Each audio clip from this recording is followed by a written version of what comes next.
never alone. Your blood it makes us strong. Now there is power to move on. Never, we are never alone. Olá, meus amados irmãos, a paz do Senhor Jesus Cristo seja com todos nesta noite, nesta madrugada ou nesta oportunidade na qual você tem, mesmo depois da aula ao vivo, de assistir e de estudar conosco a palavra de Deus. Hoje nós vamos responder esta pergunta, muito importante pergunta. Deus criou o mal? Deus criou o mal? Essa é a pergunta, está dentro dos nossos estudos que nós fizemos e colocamos na nossa Bíblia Bereana. Essa Bíblia Bereana que você tem a alegria já de ter recebido, tenho certeza, e alguns que compraram depois estão ainda por receber, como eu vi algumas pessoas postando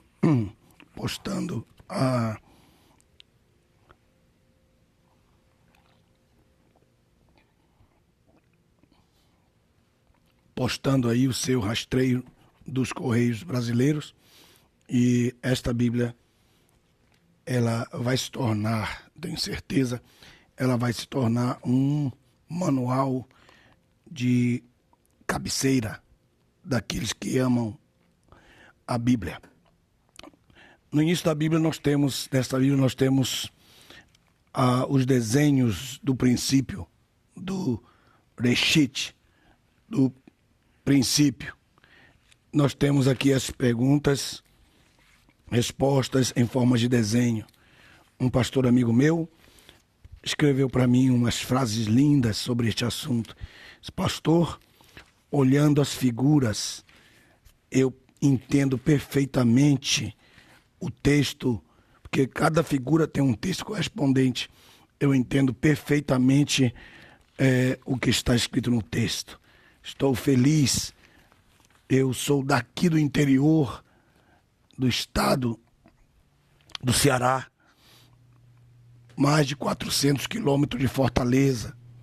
Aqui não tem estudo, aqui não tem escola, onde eu moro. Só tem uma rua asfaltada, não tem facilidade para nada, mas graças a Deus a internet chegou aqui. E eu posso assistir às suas aulas nas noites de terça-feira. Hoje é um dia muito especial para mim, porque já virou um costume, né?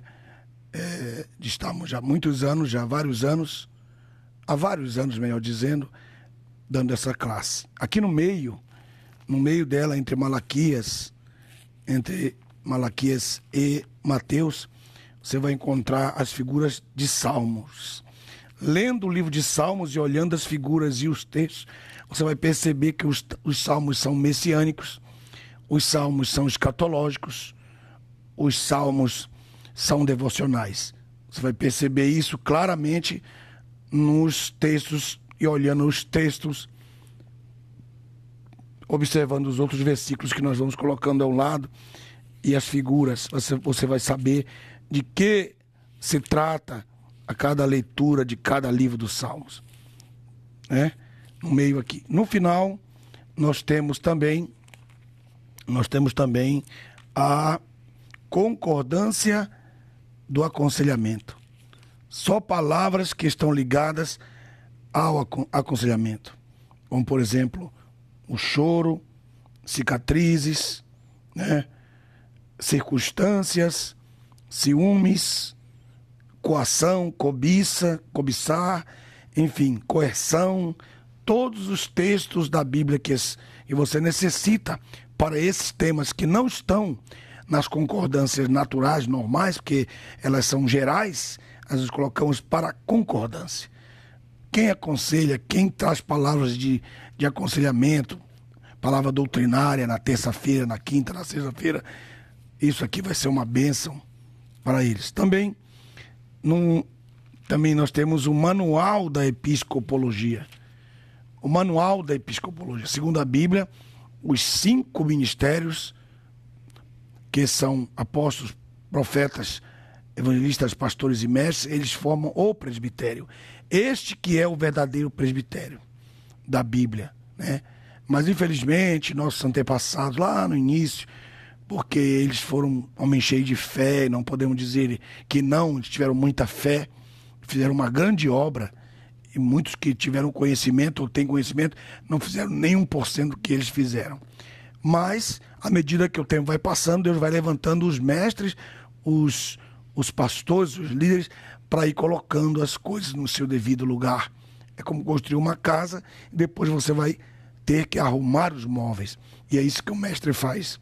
Então, arrumando os móveis, né, eu escrevi este manual, Manual de Episcopologia, para você estudar, para você ver que o presbitério, os verdadeiros presbíteros da igreja, são os pastores, os profetas, os mestres, os evangelistas, que estão na classificação dos 5 ministérios de Efésios capítulo 4, verso 9 ao 11. E isso não é uma postura minha, isso é uma postura desde os tempos antigos, dos grandes homens de Deus da nossa época, que depois de 1937 em diante, especialmente de 27 em diante, 37, com a vinda do pastor Lourenço Olson, também com os livros do grande Emílio Conde, eles começaram a questionar isso, colocaram isso. Mas o orgulho ministerial é um pecado. O orgulho ministerial é uma desgraça, o orgulho ministerial. Por não se curvar ao conhecimento baseado na palavra, então muitas denominações continuaram no erro, né?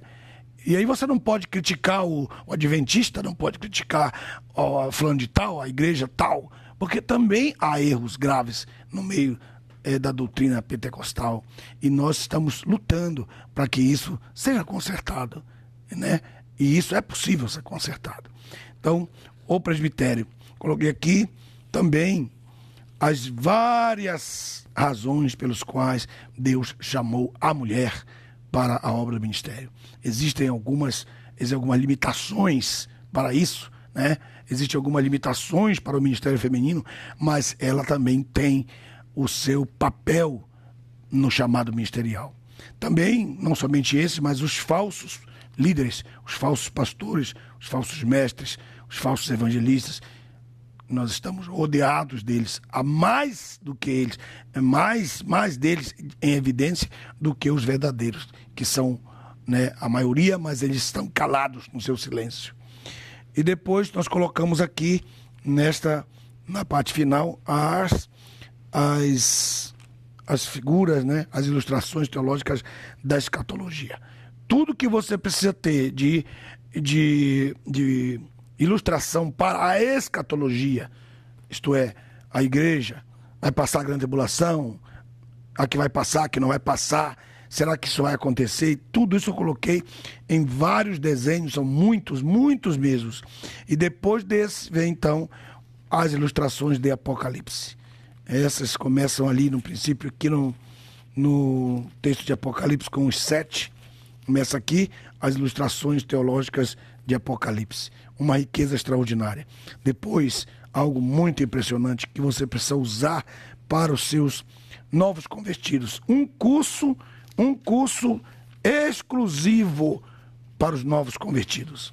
Perguntas que são divididas sobre a salvação, sobre o batismo, sobre o Espírito Santo, sobre a palavra de Deus, sobre a oração, sobre a vontade de Deus, sobre a congregação local, sobre o relacionamento entre os irmãos, sobre a nossa responsabilidade de ganhar outras vidas para Cristo, sobre a liberdade e os limites cristãos. Muito importante essa parte, porque hoje não está mais se ensinando sobre o pudor, né? As liberdades e as libertinagens. Quanto à nossa dádiva para a expansão do reino de Deus. Tudo que se refere a dízimos e ofertas, a nossa participação econômica. Quanto à vitória sobre o pecado e a pecaminosidade humana. E depois as coisas do porvir. Tudo isso vem aqui a seguir e você vai marcar com eles ali e vai dar esse curso para eles. No final, você tem o quê? Olha aqui, ó. Olha o certificado ao final aqui.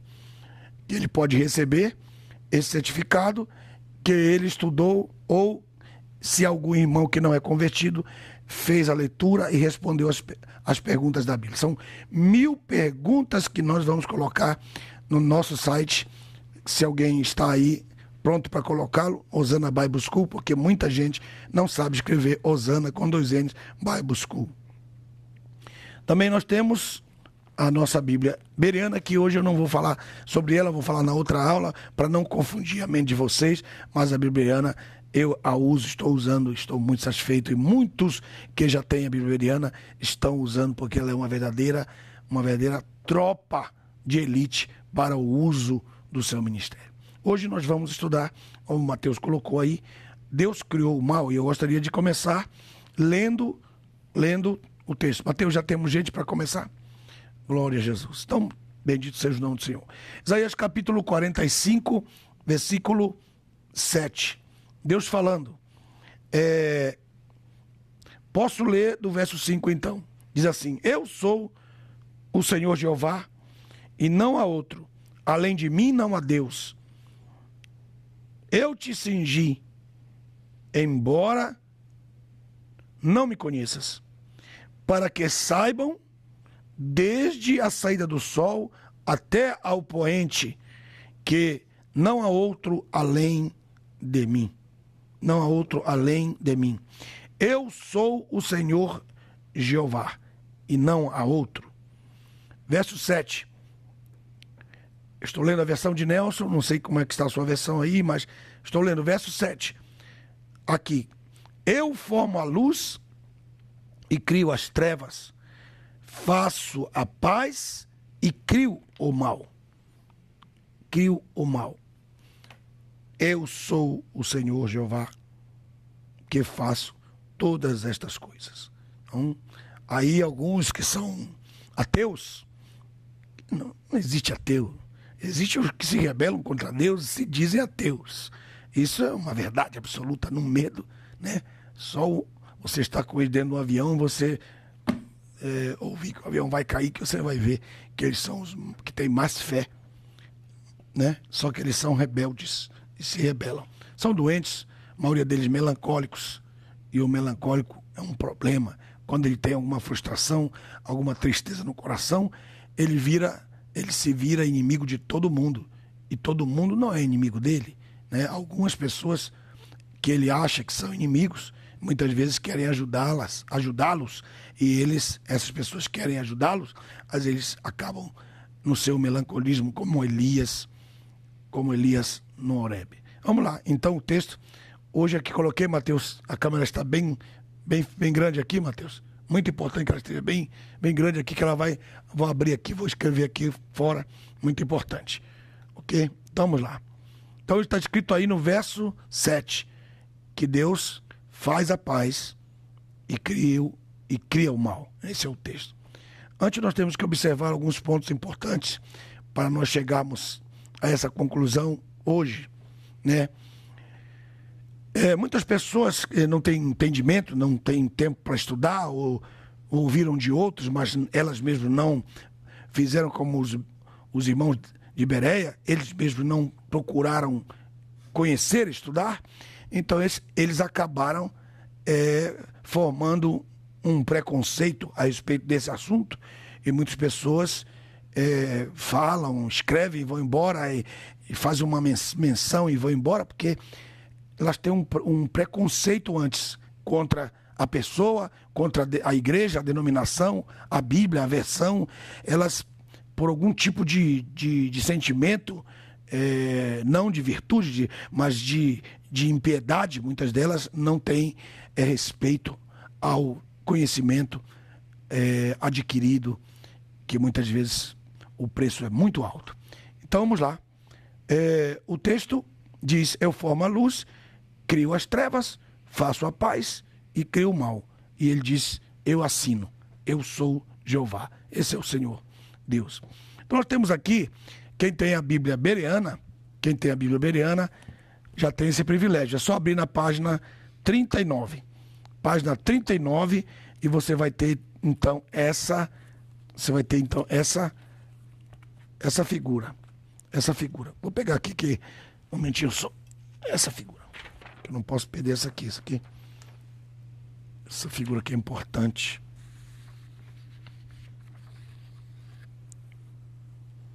Vamos lá.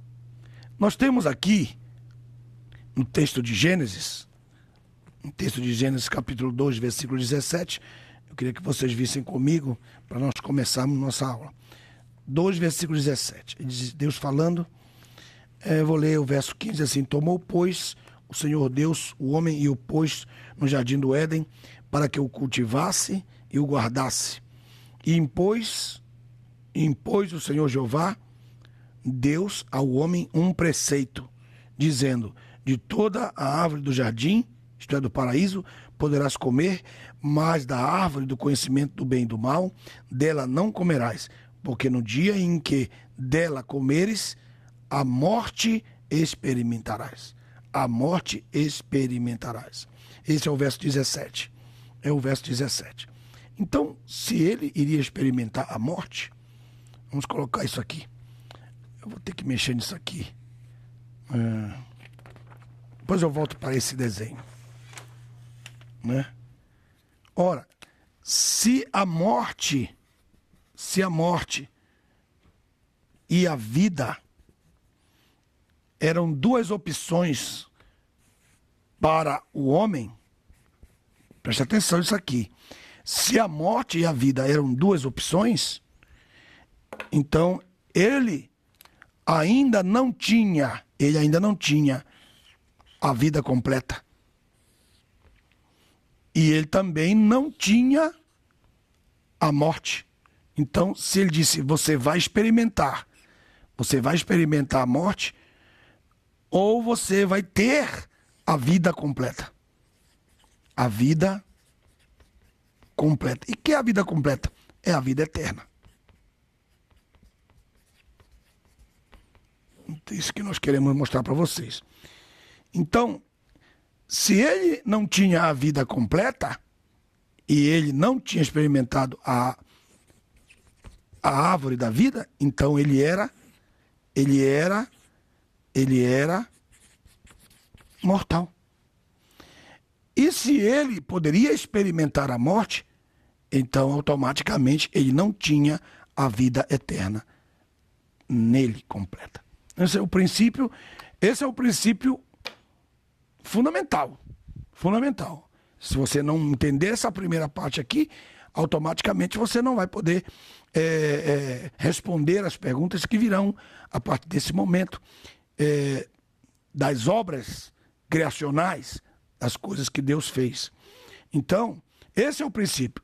Ele tinha que optar, ele tinha que fazer uma opção pela vida ou pela morte. A árvore da vida e na árvore do conhecimento do bem e do mal, porque se ele experimentasse a árvore do conhecimento do bem e do mal, ele também experimentaria a morte. Se ele experimentasse do fruto, como esse fruto da vida, então ele tinha diante dele a vida e a morte. Então ele não era nem eterno e nem era imortal, claro, por não sê-lo. Então, de fato, você pode observar que esse primeiro passo, né, essa primeira função importantíssima dentro da capacidade do homem de escolher e ter para ele esse princípio. E Deus não fez isso por ele. Ele teve que tomar esta decisão. E Deus esperava que ele tomasse essa decisão. Então, vamos voltar agora aqui a esse ponto. Muito bem. Ora, se a mortalidade e a imortalidade do ser completo agora está diante dos nossos olhos, né, para nós conhecermos, repetindo, a mortalidade e a imortalidade do ser completo está na página 39 da Bíblia Agenda, Santa Bíblia Agenda. A mortalidade e a imortalidade do ser completo. O que é um ser completo? Não posso colocar aqui ser completo, né? ser completo, né? Que é o ser completo. O homem não é, vou repetir de novo, hein? O homem, estou falando aqui o homem natural, o homem não é um espírito que tem alma. Essa doutrina começou aqui nos Estados Unidos, por um homem muito especial, até para mim, né? Esse homem que eu respeito. Mas ele, a partir de 1980, começou a dizer essas coisas. E acabou que alguns que vieram daí do Brasil, alguns mestres que vieram do Brasil, passaram a estudar com eles e começaram a ser influenciados com a doutrina deles, passaram a dizer isso sem pensar. Sem pensar. E o que é que eles que estavam dizendo sem pensar? Que o homem é um espírito que tem alma e corpo. Mas isso contradiz totalmente as Sagradas Escrituras. Por quê? Porque em Gênesis capítulo 2, vou colocar aqui, ó. Gênesis capítulo 2, verso 7, se alguém quiser colocar aí para mim, e 1 de Coríntios capítulo 15, verso 45, né? Esses dois versículos falam que o homem é alma vivente. Que o homem... Isso aqui não estou me referindo depois da cruz, que alguns confundem em Cristo, que depois que ele nasceu de novo, etc. Não, nem vou mexer com isso agora. Não vou nem tratar com isso. Estou falando da criação do homem, do princípio. Então, o que eu costumo dizer para vocês? O homem é alma. O homem é uma alma. Marcando aqui, ó. Marcando aqui. O homem é uma alma. Uma alma que tem espírito e corpo. A responsabilidade está na sua alma. Tá? E nós temos, então, 2 centros de encontros aqui. O encontro, este aqui que nós colocamos como coração, e este que nós colocamos como mente. Não tenho problema de repetir isso milhões de vezes, porque muitas pessoas só entendem depois da 1000ª vez. Então, eu coloco aqui, a mente é o centro de encontro entre a parte física e a parte psicológica, entre o corpo e a alma. E a alma e o espírito têm um lugar de encontro, chamado coração, o centro das emoções espirituais mais profundas do que os sentimentos da mente. Não são maiores do que o da mente. Esses sentimentos são muito maiores do que o da mente. Porque esse aqui está num sentimento chamado filéu. E esse sentimento está no ágape. São 2 sentimentos diferentes. E esse, por último, nos seus sensórios, né, está o eros.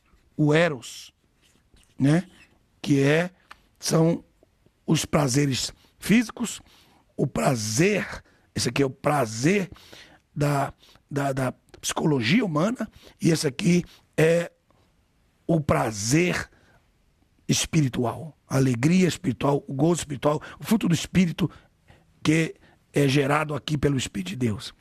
Agora, olha só. Outra vez, o homem é a alma que tem espírito e que tem corpo.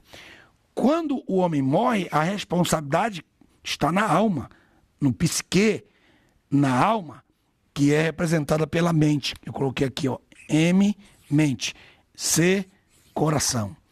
Então, o que a Bíblia diz? A psicologia ateísta, não a psicologia verdadeira, mas a psicologia ateísta diz que o homem ele é inseparável, né? Que ele é inseparável. Já começa a falar uma besteira, um besterol tremendo. Porque a partir do momento que o homem morre, a sua alma separa do corpo. Então nós já temos aí uma separação. E a Bíblia diz que quando o homem morre, o espírito humano volta para Deus. O espírito do homem pertence a Deus, é uma propriedade de Deus. Eu tenho dito aos meus alunos, e eles já sabem isso, que estão comigo já há algum tempo, sabem, que a companhia, eu uso esta ilustração e coloco que a companhia de aviação, né, a companhia de aviação, quando ela vende o avião, ela coloca dentro do avião uma caixa preta, que não é preta, é com laranja, mas ela é chamada de caixa preta.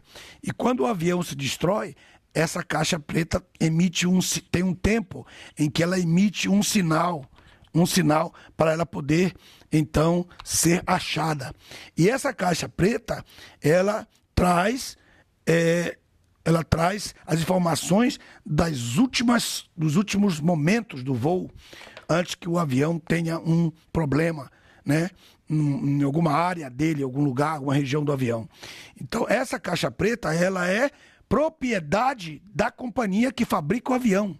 Ela não é propriedade da nação onde o avião cai, ela não é propriedade da pessoa que compra o avião, ela não é propriedade política, ela não pertence a quem encontra a caixa. Ela pertence à fábrica do avião. Então, Deus colocou no homem o espírito humano. E o espírito humano é essa caixa preta, né? Uma tipologia que eu estou falando, e pertence a Deus, não pertence a homem, não pertence a demônio, não pertence a nenhum poder das trevas, a não ser a Deus, o Senhor eterno e maravilhoso, que é o nosso Criador. Pertence a Ele. Então, tudo o que aconteceu na vida humana, tudo o que acontece na vida do homem durante a sua vida fica registrado no espírito humano. O espírito humano, então, é o livro. Este é o livro da sua vida. Ele é o livro da sua vida. Não confunda esse livro com o livro da vida do Cordeiro, que é diferente. O livro da vida do Cordeiro é o livro onde estão todas as informações dos que receberam e creram no Salvador. O homem será salvo porque ele creu no Salvador dos pecados. Então, o homem não será salvo porque ele deixou de pecar, ele não será salvo porque ele tem que ser um não pecador. Essa luta ele nunca vai conseguir ter vitória sobre ela. O homem, ele será salvo porque ele creu no Salvador dos pecados. E o homem será condenado porque ele não creu no Salvador dos pecados. Esse é um ponto fundamental da teologia, da antropologia, da teologia sistemática. Então, o homem, ele é uma alma que tem espírito e que tem à sua disposição o espírito para que ele possa ter um encontro, para que ele possa ter um entendimento das coisas de Deus. E por isso que a fé, a esperança e o amor, meus amados irmãos, elas são virtudes do espírito humano. A fé, fruto do espírito. Está escrito, a Bíblia diz. Mas não confunda a fé como dom, porque tem a fé dom e a fé fruto do espírito. Aí se você não sabe a diferença, aí já é outra história, você tem que estudar isso aí. Muito bem, estou me referindo à fé. Elas são, a fé, a esperança e o amor são virtudes do espírito. Por isso que essas estão registradas em 1 Coríntios, no último versículo, que ele diz que a profecia pode passar, né? As línguas podem passar, tudo passa, menos o que permanece, que é a fé, a esperança e o amor, porque ela permanece e elas são produzidas pelo Espírito no nosso espírito humano e nos ajudam em quê? Quando nós ouvimos a palavra de Deus, esta palavra entra pelo nosso ouvido e nós ouvimos esta palavra, ela vai sendo transcodificada pelo nosso espírito e em nós começamos a perceber o fruto da fé, que a palavra da fé que vem pelo ouvido chega até o nosso espírito e nós passamos a crer em Deus. Então, qual é a mensagem? Como Paulo escreve dizendo, como ouvirão se não há quem pregue? Quer dizer, como serão salvos se não há quem pregue para eles ouvirem? Então, esse é um princípio que está em Efésios. Eu gostaria de mostrar para vocês, queria que vocês vissem comigo, em Efésios. Não queria eu pegar outra Bíblia, vou pegar outra Bíblia aqui. Vou pegar a Santa Bíblia. Eu estou com a agenda, eu estou com a Bereana aberta e agora eu vou abrir a Santa Bíblia. Ok. Em Efésios, capítulo 1, eu queria que vocês vissem algo importante. Em Efésios, capítulo 1, o que é que tem escrito? Aí ele diz assim, Versículo 11, ele diz: porque nele, em que também obtivemos herança, havendo sido predestinados conforme o propósito daquele que opera todas as coisas conforme o conselho da sua própria vontade, que na sua Bíblia diz beneplácito, que quer dizer própria vontade, vontade própria. Verso 12, a fim de sermos feitos para louvor da sua glória, nós os que primeiros confiamos em Cristo, em quem também vós, eu e você, todos nós, depois que ouvistes a palavra da verdade, ouvir. Está vendo? Que é o evangelho da vossa salvação, ouvir. Aí diz, tendo nele crido, pela fé, fostes selados com o Espírito Santo da promessa. Então, o que é que acontece? A pessoa, vou colocar a orelha dele aqui, as orelhas dele aqui, as orelhas dele aqui. Ele ouve a mensagem do evangelho. Ela passa pela mente, é codificada, ele diz, é razoável. Quando ele é razoável, o coração dele se enche de alegria, porque ele entende que a mente permitiu que aquilo que ele está ouvindo é razoável, é verdade. Então ele passa a crer com a fé para a salvação que está no seu espírito. Então essa mensagem é tão poderosa. Aleluia. Oh, glória. Aleluia. Aleluia. Ela é tão poderosa que ela atravessa os dois véus desse tabernáculo até chegar ao centro da fé. Isso, por isso que ele coloca isso aqui como a fé para a salvação. Então, o que acontece nesse momento? Quando ele ouve a mensagem, transcodifica pela razonabilidade, a mente libera para o coração crer no Espírito, então ele recebe um selo. Ele recebe um selo. Um selo. Vamos criar um selo aqui. O selo do Espírito. Então ele recebe o selo no Espírito. Aquele selo, ele agora é uma marca de que você é propriedade. Tem propriedade, proprietário. Você tem dono. Você pertence a Deus. Outro texto para isso, nesse texto que eu quero que vocês vejam também, aí ele diz assim, o verso 13, ele diz assim, em quem também vós, depois que ouvistes a palavra da verdade, pela pregação do evangelho, né? O evangelho da vossa salvação, e tendo nele crido, porque você tem que crer. Então, isso, ele para aqui, ele diz, você não vai ouvir o evangelho e automaticamente você é salvo, não. Não, senhor, você tendo nele crido. Aí, então, você recebe esse selo, porque ele creu. Então, ele recebeu a vida, ele escolheu a vida. Muito bem. Então, o que nós temos hoje é uma continuação da escolha entre a árvore da vida e a árvore do conhecimento do bem e do mal. Continua, não em forma de árvores, mas em forma da palavra e em forma do mundo. A palavra e o mundo, os dois estão aí. O mundo oferecendo um conhecimento do bem e do mal, independentemente de Deus, através da astrologia, através da feitiçaria e tudo que iria fora de Deus. Esse é o verdadeiro estado da humanidade hoje.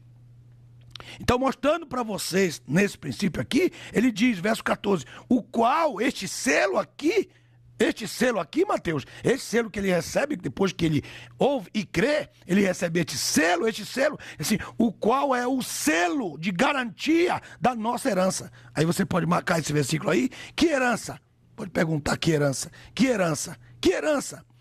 É que este selo marca o seu espírito, marca a sua alma e marca o seu corpo. Para quê? Para o dia da ressurreição, para o dia da nossa transformação.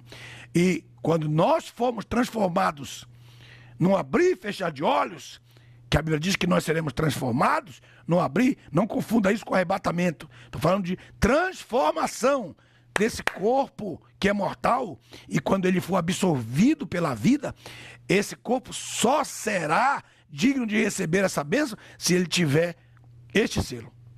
Tá? Porque ele está dizendo aqui que ele é a garantia da nossa herança aí, até a redenção da possessão de Deus. Que é isso? De que ele está falando? Ele está falando o qual é o selo de garantia da nossa herança até o dia da ressurreição, quando Deus tomará de volta aquilo que é dele. Aleluia. Oh, aleluia. Glória. Glória a Deus. Bendito seja o nome do Senhor Jesus. Esse texto, ele equivale a um outro texto que eu gosto de ler muito, que é o texto de 2 Coríntios, capítulo 5, eu queria que vocês vissem comigo, 2 Coríntios, capítulo 5. 2 Coríntios, capítulo 5, versículo 1 em diante, ele vai caminhando, e eu vou mostrar para vocês. Aí ele disse, a possessão dessa herança, você concorda com aquele texto de Efésios 1,14, concorda com 2 Coríntios 5, 1, até o verso 6. Muito bem. 1 a 6. Porque sabemos que se a nossa casa terrestre, este tabernáculo, essa casa terrestre é aqui, ó. Vou colocar aqui, ó. Casa terrestre. Esta casa terrestre. Então está se referindo a isso, ao corpo. For desfeita, a pessoa morreu, foi desfeita a casa.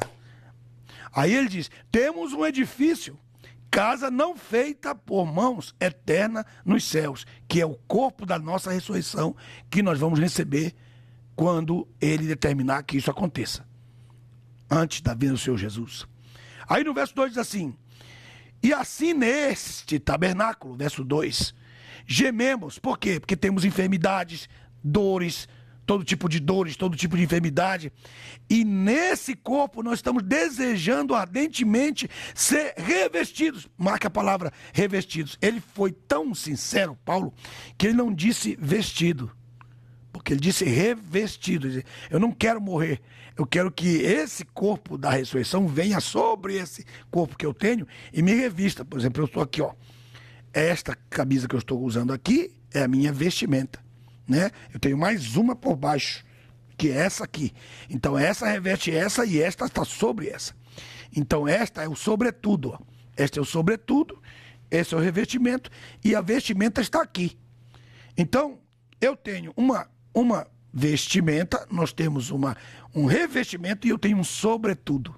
É o que Paulo diz, ele diz assim, revestivos, quer dizer, põe a azul sobre a branca, e depois diz, sobretudo, o capacete da salvação, que é a armadura.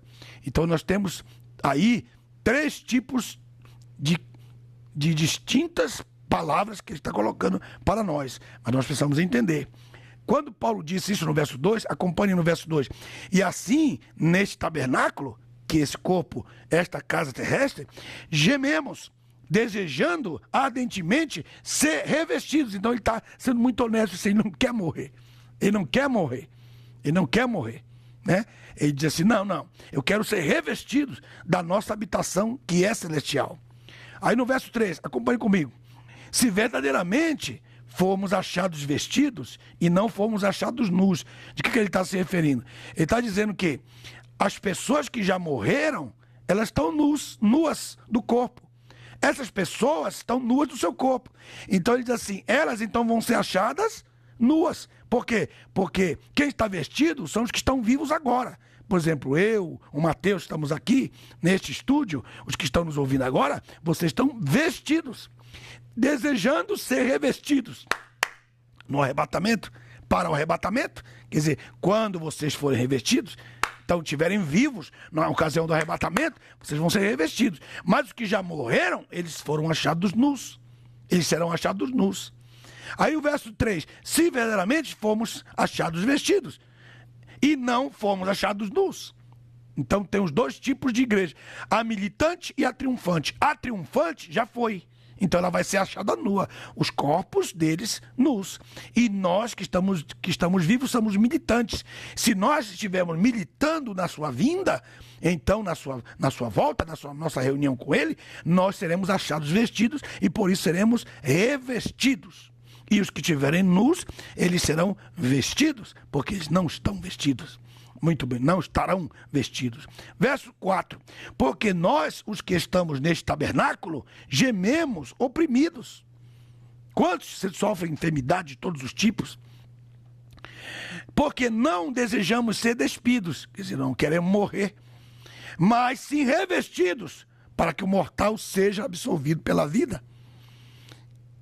E foi Deus quem nos preparou, verso 5, para este fim, o qual também nos deu o Espírito como penhor, ou o penhor do seu Espírito. Isso concorda então com o texto de Efésios, capítulo 1, verso 14, que ele é um penhor. O que é o penhor? O penhor é o selo de que você tem dono.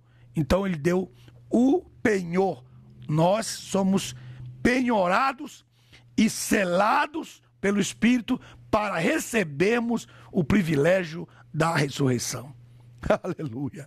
Aí ele diz assim, verso 5, por isso, verso 5, pelo qual estamos sempre de bom ânimo, e sabendo que enquanto estamos presentes no corpo, estamos ausentes do Senhor. Então, o que nos impede de estarmos com ele cara a cara é o corpo. Então, ele diz, tem uma coisa boa? Tem. Tem uma coisa ruim? Também tem. E o verso 7 diz assim, porque andamos por fé e não por vista.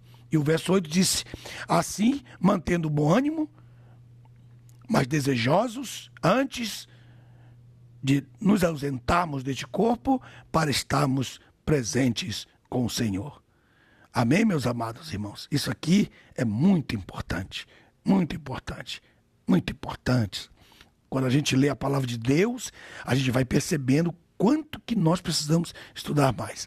Então, eu coloquei aqui, Mateus, este desenho, falando aqui, voltando ao texto, né, colocando aqui a alma, né, o espírito humano e o corpo aqui, esse desenho que foi feito pelo Marcelo e foi aperfeiçoado pelo Eduardo Custódio, os dois fizeram, mas foi um desenho que eu fiz aqui na aula, mandei para eles e eles fizeram esse desenho e está aí, o desenho está aí à sua disposição agora para todo o povo do mundo inteiro, porque agora nós estamos fazendo a mesma Bíblia Bereana em inglês e espanhol também, então estará na mão do mundo inteiro, isso é muito importante, ok? Muito bem, a mortalidade do ser completo, a parte 1, então eu coloco aqui, que o homem ao ser criado, foi criado mortal, ele seria eterno se ele comesse da árvore da vida, ele seria mortal se comesse da árvore do conhecimento do bem e do mal, que foi a aula que eu dei aqui atrás, nesta folha, esta folha aqui. Muito bem. Aqui então está. A alma foi criada imortal. A alma foi criada imortal. O seu corpo foi criado para receber ou a vida eterna ou a morte eterna. Ele poderia ter a vida eterna, quer dizer, longe, sem Deus, vida eterna, mesmo que algumas pessoas não entendem isso, né? Que a pessoa, tanto o ímpio quanto o justo, eles vão ter a vida eterna. Tanto o ímpio como o justo, eles terão a vida eterna. Ah, mas eu não sabia. Sim, eles terão. O ímpio, a vida eterna sem Deus, longe de Deus. E o justo, a vida eterna em Deus, nele, com ele e para ele. Aleluia. Então, ele poderia ter a vida eterna com Deus. Aqui eu coloquei morte, o que é? Eu tenho que colocar aqui o que é a morte. Aí eu vou mostrar a morte em 3 aspectos. Tem que passar para esse novo desenho aqui. Esse novo desenho aqui. Esse novo desenho eu pulo aqui para frente. Agora pule aí para a página 41, você que já tem a Bereana, que privilégio, não é? Que privilégio, hein? Você já pode ir anotando isso aí na sua própria Bíblia. Ah, mas eu não quero riscar a minha Bíblia. Então, tira uma cópia aí e passa para um papel e vai anotando aí, ok? Muito bem. O mal e a morte. Ainda em Gênesis 2, verso 17, parte B, na página 41 da Bereana. Eu quero mostrar para vocês, antes de entrar no assunto da morte em si, quero mostrar para vocês que a morte, ela foi criada não como uma pessoa. Deus não criou a morte como uma pessoa assim. Existe a morte, o poder da morte, aquela ideia, aquele ser que nós conhecemos, né? Que todo mundo conhece, aquela cara de caveira e tal, aqueles poucos cabelos, né? E aquela morte, segurando aqui um segurando aqui uma foice, né? Ali ela vestida, ali, tarará, né? E a morte, sua roupa ali, procurando alguém. Não, tira isso da sua cabeça. Deus não criou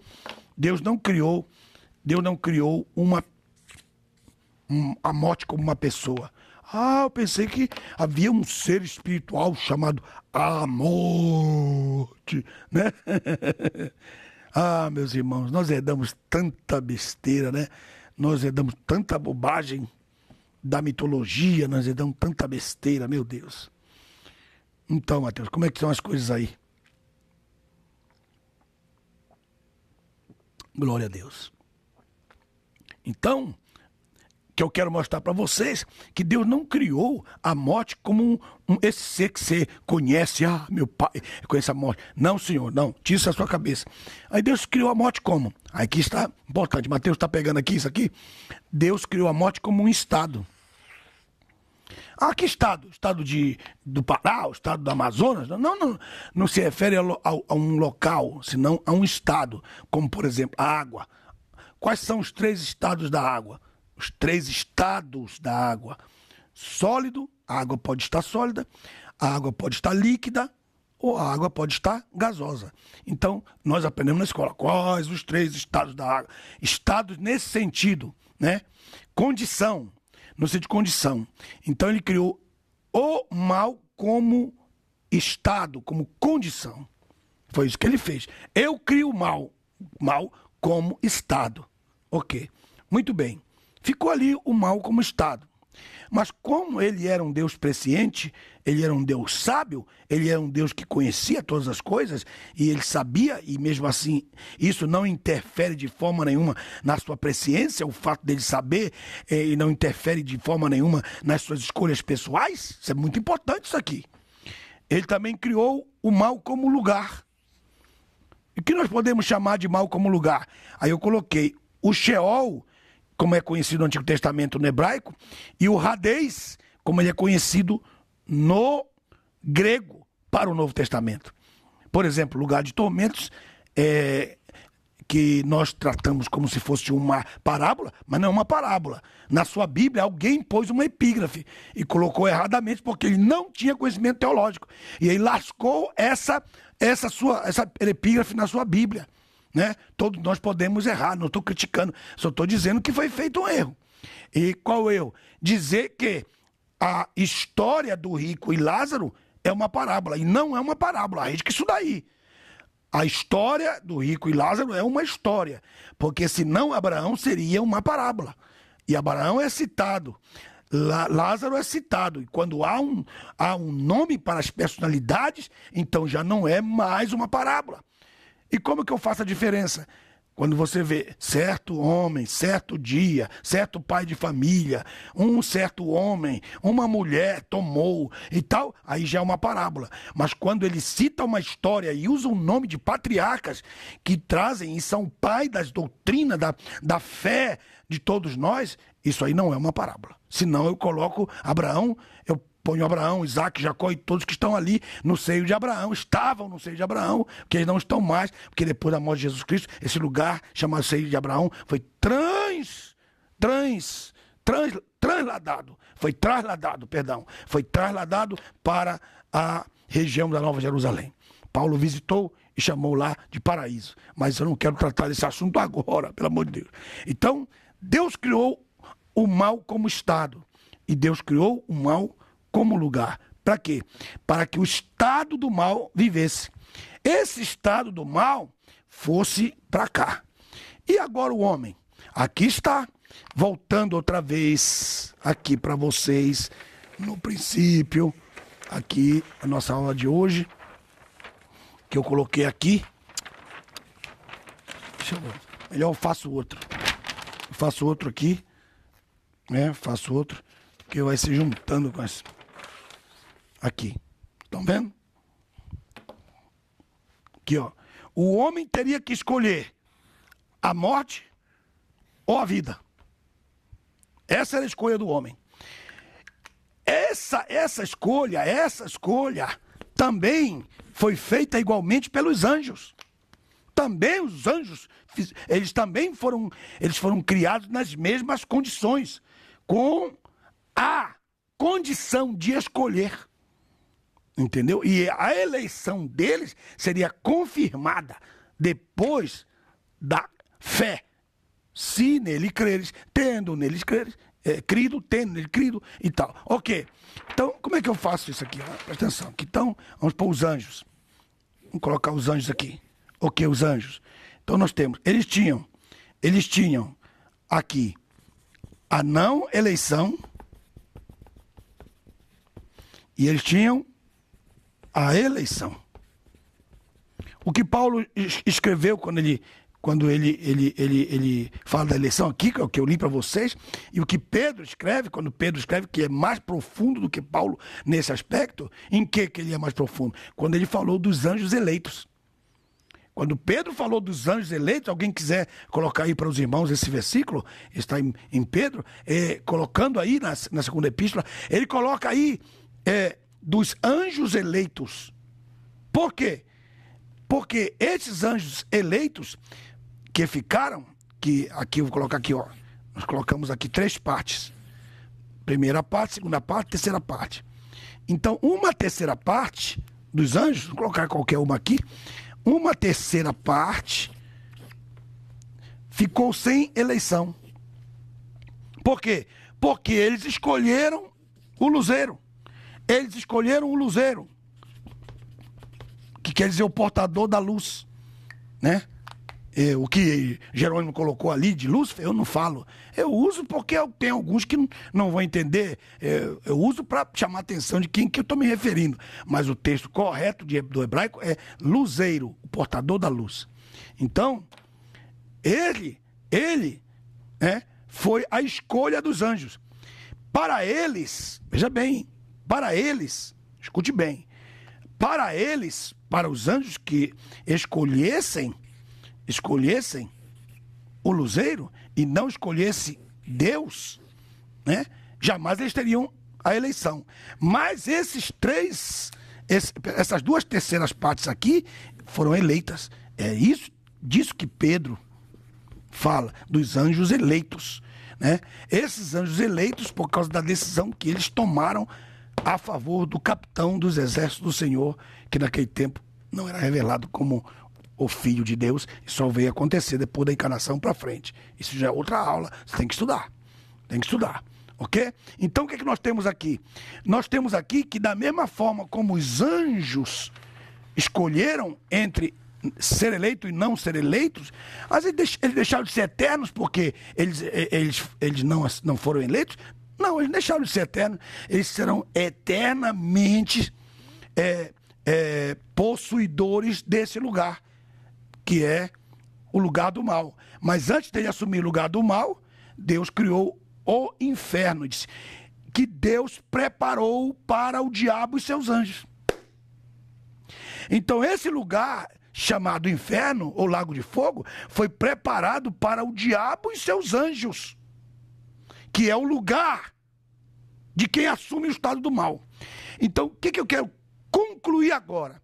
Eu quero concluir dizendo que quando o homem pecou, quando os anjos pecaram, eles tiveram que assumir o estado de mal, o estado do mal. Eles se tornaram malignos e mal. Deus criou o estado do mal e deu uma palavra. Se vocês me obedecerem, vocês terão a vida. Se vocês não me obedecerem, vocês terão que assumir o estado do mal e serão lançados no lugar do mal. Com isso, o homem se tornou maligno, porque assumiu o estado do mal, e será lançado no inferno, porque lá é o lugar dos malignos. É simples assim. Então, nesse princípio que eu estou dando para vocês aqui, você pode compreender que Deus não criou uma só pessoa má, senão que Deus criou o estado do mal e colocou condição ou condições para que ele pudesse obedecer, e se ele não obedecesse, esse era o fim. Então um homem bom que escolhe a malignidade, o fim dele vai ser a penitenciária, vai ser o lugar onde estão os maus. O homem bom que escolhe a vida, o lugar dele vai ser privilégios e deleites. Vai ser a felicidade ainda nessa vida. Porque ele elegeu o bem. Mas não vai ter tribulação? Vai. Mas ele vai gozar dos benefícios da escolha dele, enquanto o outro vai morrer de inveja. Porque ele mesmo sendo atribulado, está sentado na mesa dos prazeres de quem é bom. Isso é um princípio muito importante. Mesmo com sofrimento, você ainda é abençoado. Mesmo com sofrimento, você tem que abrir seus olhos e perceber que Deus tem algo muito importante também para que você possa usufruir nessa vida. Não vou dizer, só tenho desgraça nessa vida. Para pensar e veja o que Deus tem te dado. Para pensar e olha para tua esposa, olha para os teus filhos, olha para o lugar onde você está, porque você vive uma vida de um homem, de uma mulher de bem. Então você, apesar de estar sofrendo, está muito melhor do que os ricos que são malignos. Porque os ricos que são malignos têm todo o dinheiro nas Ilhas Caimãs, na Suíça da vida, nos offshore deles, mas eles não podem utilizar. Outros usam o dinheiro deles. O dinheiro deles está no nome de outras pessoas, mas o pouquinho que você tem está no seu nome. E você pode utilizar, pode andar na rua, pode ir numa praia, pode ir num rio, pode entrar num avião, pode sair sem ninguém te molestar, porque no pouco que você está vivendo no bem, você ou está vivendo debaixo da felicidade daquele que só pode conseguir isso quando ele tem escolhas para o bem. Aleluia. Então, voltando aqui para que vocês não terminem essa classe, não terminemos essa classe sem que nós... Deixa-me voltar ali aquele desenho que eu não posso abandoná-los. Eles ficam tristes comigo. Depois eles dizem, você não falou mais de mim. Voltando aqui, Mateus, Deus criou o mal como estado, e o homem pecou, assumiu o estado do mal, e se ele continuar nesse estado, ele vai ser lançado no lugar do mal. E aí então Deus providenciou a redenção do homem quando ele ainda estava no mal.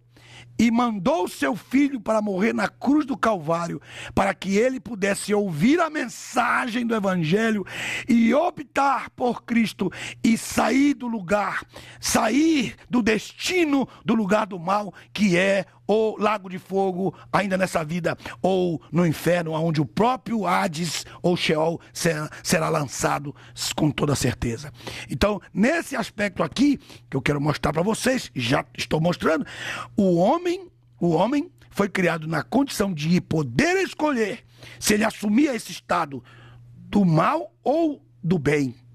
Se ele tivesse escolhido o estado do bem, então o Apocalipse capítulo 22 seria o próximo capítulo 4 de Gênesis. Então teríamos o quê? O capítulo 3 de Gênesis, capítulo 2 de Gênesis, e o capítulo 3, algumas coisas ali não aconteceriam, e do capítulo 2 já passaríamos para o 22 de Apocalipse. Veja só que coisa, que prejuízo que o pecado trouxe para a nossa humanidade. Então, isso é um tremendo de um estudo para que você tenha. Então, aqui nós estudamos essa parte, e aqui, esta morte. Aqui, eu tenho que... deixa eu ver o que eu faço aqui. Ok, está bem. Tirando essa parte aqui. Muito bem. Aí, vou terminar a aula agora aqui, Mateus, com esse projeto aqui. Vocês estão comigo aí? Como estão as coisas aí, Mateus? Me dá um feedback aí. Ok, muito bem, Deus abençoe a todos, continuem aí, fiquem firmes. Muito bem, a morte. Eu mostrei, deixa eu tirar isso daqui, Mateus, eu vou ter que sair daqui. Isso aqui eu vou ter que sair daqui. Um momentinho, irmãos, deixa eu virar as páginas aqui, porque fica muita informação e aí eu não tenho onde anotar. Vamos lá, aqui, vamos trazer para cá. Mateus está pegando aí? Me preocupo muito com isso, Mateus, isso aqui é muito importante. Ok, vamos lá. Então, tem que colocar aqui. Vamos fazer pequeno para que eu possa usar mais o espaço. Então eu tenho a alma, o homem é uma alma, que tem espírito humano e tem corpo. Quando ele recebe o selo do Espírito, que ele ouve a mensagem vai para o coração, a fé é despertada, então o Espírito Santo, Mateus, vem morar no seu espírito humano. Então agora o Espírito Santo e o Espírito humano passam a ser um. Olha só que coisa linda. Aí então o que eu tenho aqui? Eu tenho aqui que ele não irá mais para o lugar do mal, porque ele nasceu de novo. E o que é o novo nascimento? É o Espírito nascendo no seu espírito humano. Agora o seu espírito ele passa a perceber, porque toda a percepção fica no psique. Mas a partir do nascimento, do novo nascimento, o espírito, usando a sua personalidade unida ao espírito humano, passa a ter uma percepção sobrenatural. Por isso que algumas pessoas conseguem ver no espírito, porque elas passam a receber o espírito de discernimento que está nela, que está nessas pessoas, e elas passam a ter uma visão superior, sobrenatural sobre a sua vida. Oh meu Deus, tem vontade de sair pulando, correndo, aí colocar a mão na tua cabeça para que você receba o entendimento da sua palavra. Bendito seja o nome do Senhor. Olha que privilégio que nós temos. Deus nos dá esse instrumento pelo qual nós podemos estudar a sua palavra, e quando eu chegar na presença de Deus, eu quero dizer: Deus, tudo que eu pude fazer, Senhor, na minha língua, Senhor, tudo que eu pude fazer, eu fiz para que a tua mensagem fosse levada, e eu pude fazer isso, Senhor, de uma forma gratuita, Senhor, para quem me ouvisse, Senhor, não pudesse ser completamente inexcusável, pudesse entender exatamente a mensagem do Evangelho, e é isso que eu quero mostrar para vocês. Então, vou falar agora, primeiro da morte, aqui, a morte, essa morte aqui, veja só, a morte como estado, tá vendo aqui a morte como estado? Então, ela é física, estão vendo aqui? E ela é temporária. E eu coloquei aqui esse pequeno desenho, está na página 40 da sua Bereana, anote aí. Aí eu coloquei aqui, o que é a morte física? Vou fazer com outra letra, outra caneta, meu Deus. Que cor que eu vou pôr aqui? Preta, vou pôr preta. A morte física é a separação entre os três elementos. A alma se separa do espírito que volta para Deus, e o corpo se separa da alma que volta para o pó. Tu és pó e ao pó tornarás. Pastor, e o espírito ímpio? Pertence a Deus, é dele, é propriedade de Deus. Ah, mas ele não está ímpio, não está sujo. Não, essa sujeira é da alma, é da sua personalidade. Deus pega o que é dele, mas ele pega para quê? Para que ele possa julgar aquele ímpio que não se arrependeu e quis ir para lá, para o lugar do mal. Já posso falar com mais clareza agora para vocês, né? Então, aquele que não quis deixar o estado do mal, então ele automaticamente será lançado no lugar do mal. Mas se ele crê em Jesus Cristo, esse destino, essa viagem será abortada, e então ele não irá mais para lá. Então, mas a morte física, que é tanto para o justo como é para o ímpio, a morte física é tanto para o justo e para o ímpio. Ah, então estava certo Salomão quando ele disse assim: assim como morre a besta, morre o homem, assim como morre o justo, morre o ímpio. Sim, está certo. Quanto ao destino da morte física, todos estão iguais. O que há diferença, é nisso que eu quero que você glorifique a Deus, é no destino deles. Aleluia! É no destino deles, isto é, para onde eles vão. Esse é o motivo da nossa alegria. Por quê? Porque morte física é isso: o espírito, a alma separa do espírito, a alma separa do corpo. O corpo vai para o pó, o espírito volta para Deus. A alma, ela é colocada, se ela é ímpia, ela vai para o lugar de tormento, LT. Se ela é justa, ela vai para o paraíso. Não tem complicação, não tem dificuldade para você entender isso aqui. É exatamente isso aqui.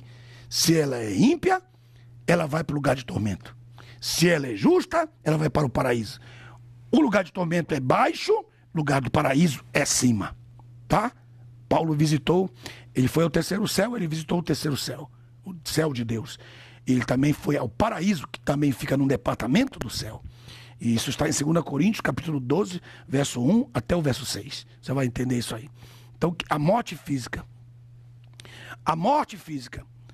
esta morte, que ela joga o corpo para a corrupção, aqueles vermezinhos brancos que destrói o corpo, que é chamado de corrupção. Então, há uma separação. Agora, veja só, Olha aí. Presta atenção. Agora vamos falar agora da morte. Essa é a física. Se tem caneta aí, você marca. Ó. Falei da física. Agora vamos para a morte espiritual. Espiritual. Vamos fazer aqui, ó. A morte espiritual. Aqui, Mateus. Aqui. Já está aqui o desenhozinho, mas vou aumentar aqui para vocês. A morte espiritual, olha só. A alma fica ligada ao corpo porque ele ainda está em vida. A pessoa ainda está em vida. E a separação do Espírito Santo de Deus, né? Existe uma morte espiritual que ele está separado do Espírito de Deus. E o espírito humano, ele fica aqui, ó. Fica aqui, num estado aqui, que eu nem tenho palavras para dizer qual é o estado, mas que ele simplesmente, a única coisa que tem, aquela lâmpadazinha, pi, pi, pi, para não apagar totalmente. Porque Deus é Deus. Deus é tremendo. Então, a morte espiritual, o homem está em vida. Só que esse homem está separado do Espírito de Deus. Então, esse Espírito de Deus não está nele. Com o novo nascimento, o Espírito de Deus traz de volta a luz, completa esse Espírito, porque ele vem habitar nele. Isso é o novo nascimento. É a vida espiritual. A vida, a concessão da vida espiritual. E aqui desse lado, você tem o quê? Desse lado você tem na página 40 da sua Bíblia Bereana, você tem aqui a separação eterna. Meu Deus, isso aqui eu vou ter que fazer em outra página, né? Eu vou fazer as três. Eu vou fazer as três e depois a última aqui. Primeiro, vou colocar aqui Vamos fazer a primeira, né? A primeira, a física. Isso tudo tá aqui, naquela outra página, porque eu mudei de página. A espiritual, tá? E a eterna. Vamos colocar aqui para que vocês peguem rapidinho aí. Ok, vamos lá. A física, faça isso aqui, ó. Pegou? A espiritual, você faz isso aqui, ó. Pegou? E a eterna? A eterna. Porque isso aqui, ó, espiritual pode ser temporário. É uma separação temporária. Por quê? Porque a pessoa está em vida. A pessoa ainda está em vida, está viva na terra. Mas a morte eterna, ó aqui, ó. Ó aqui. Será uma separação eterna. Aqui é temporária. Essa é a diferença dessa que é eterna. Então, nós temos aqui uma separação temporária e eterna. Morte física, a alma se separa do corpo, mas depois ela vai ter que voltar para a ressurreição. Entendeu? Se for ímpio, esse espírito humano vai ser usado contra ele no dia do julgamento. Mas aqueles que estão em Cristo não vão passar por esse julgamento, que esse é o trono branco, o trono do julgamento dos ímpios. Nós vamos para o tribunal de Cristo e receber o nosso galardão pelas obras que nós fizemos. Daqui a alguns dias eu vou estar falando sobre o tribunal de Cristo para vocês, com os desenhos baseados aí no texto e nos desenhos que eu coloquei na Bíblia Bereana. Amém, meus amados irmãos? Na próxima aula vamos estudar, que eu já estou preparado aqui, vamos estudar a página 47 e 49, que são as árvores, tá bem? Deus abençoe a todos e não se esqueça que nós temos um detalhe importante. Você que já está fazendo o bacharel, você que já terminou o bacharel em alguma instituição, nós estamos em grande promoção do mestrado. Grande promoção do mestrado. Aproveita essa grande oportunidade.